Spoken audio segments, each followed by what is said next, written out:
ñi ngi ci biir seeru tomate lii ngeen di gis ni moom la tubaab di woowe essas ñu naan ko càkkaaba nga xam ni fii la ouvrier di yéeg ngir mën a jàppale tamaate bi mu mën a siggi jëm kaw.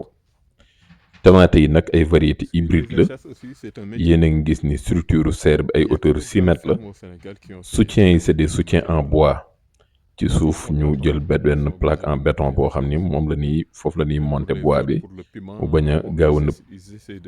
ni ngeen ko gisee noonu tool bu yànj la vraiment set wecc macha allah ngeen gis ni léegi dañu ñëw def ko conduite sur 2 branches.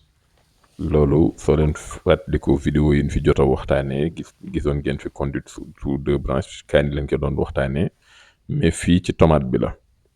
monsieur Laxène nag producteur indépendant la bu ko defee moom tey produire jaay ci marché local bi wala ñuy am ay ñu exporter ñëw jël ko.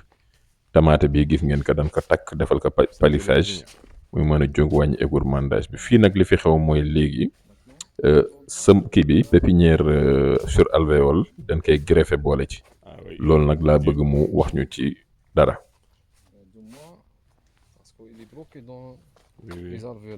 Ok. Donc il y a un greffage ici. Oui, ici il y a un greffage. Voilà, et l'issue ici.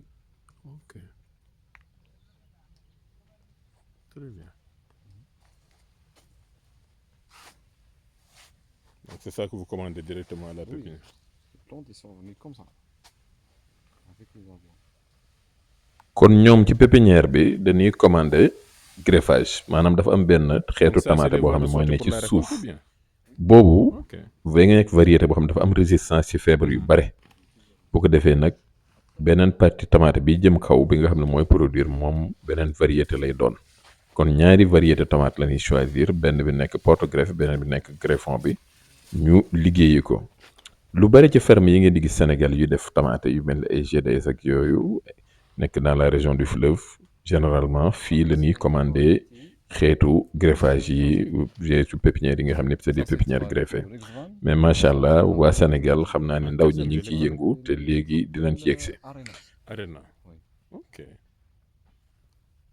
pépinière greffée yi bokk na li yokk résistance yi ci nématodes yi ci maladie suuf yi ba nga xam ni kon ñoom variété yi ñuy teg après hybride yi dañuy mën a am ay rendement 120 tonnes 200 tonnes 300 tonnes de tomates sous serre à l'hectare.